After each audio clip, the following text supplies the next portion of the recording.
Muy buenas con todos. Hoy vamos a hablar sobre lo que es la teoría del gen egoísta, en la cual este documento nos ha colaborado Arboleda, Minota, Molina, Samaniego.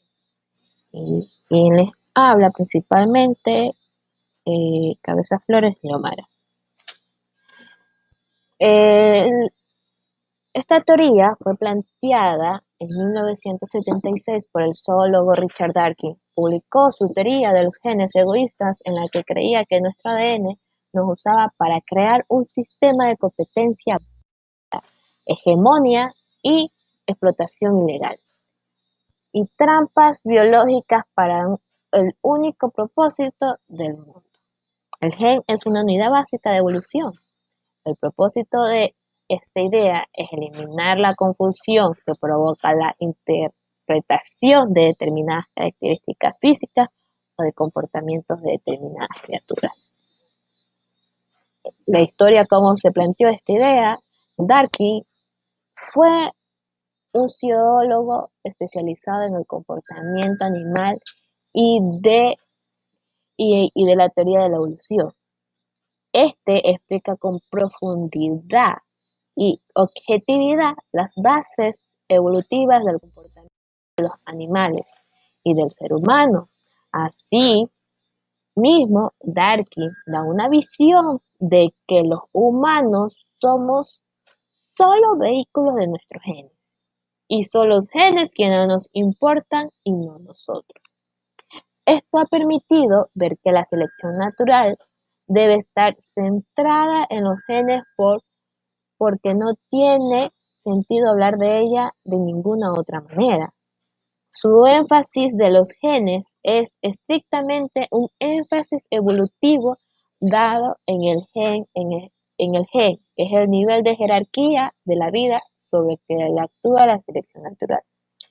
Es el gen el que sobrevive y no sobrevive. ¿Cómo se planteó?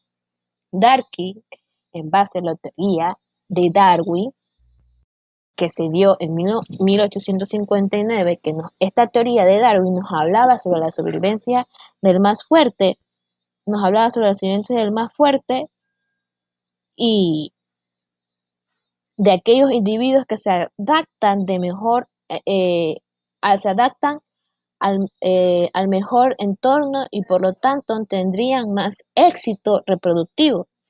Sin embargo, esto dejaba sin explicar distintos comportamientos que se producen en la naturaleza, como el altruismo y como otros que hemos visto al paso del tiempo. Entonces él se dijo, o sea, cómo esta teoría nos explica sobre la evolución de la vida y del ser humano, pero hay tantas cosas relevantes e importantes que aún no tienen lógica.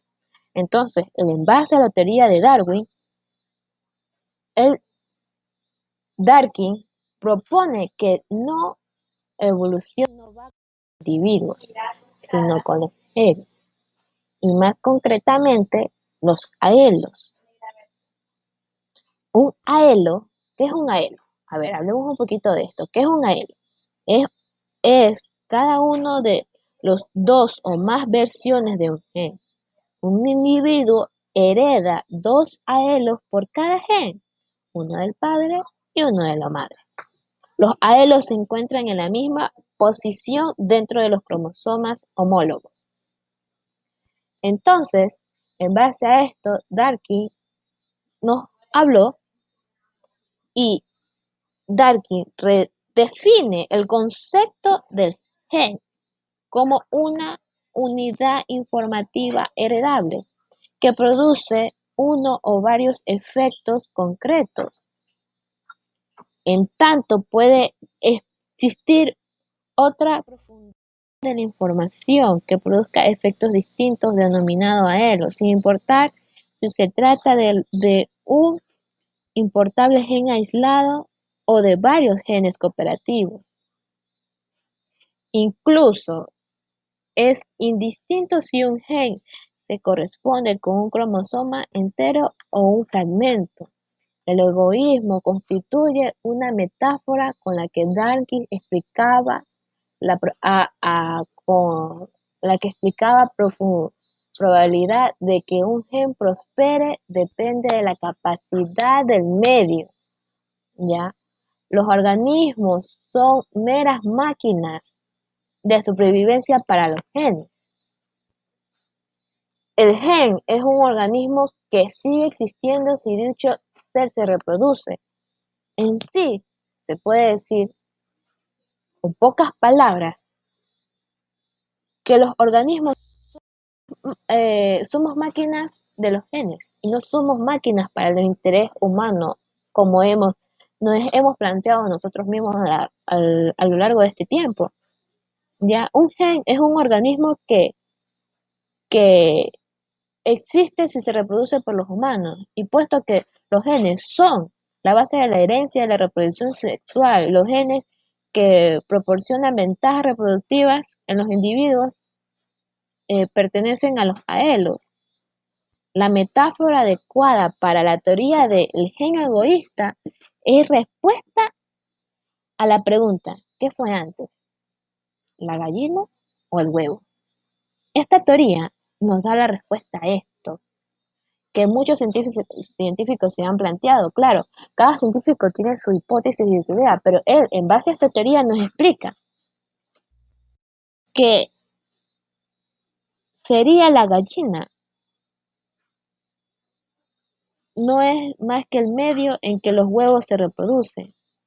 Como estas premisas, Darwin explica las relaciones sociales, la agresión, las guerras de sexos, el racismo, el conflicto eh, general e incluso la plausibilidad del altruismo.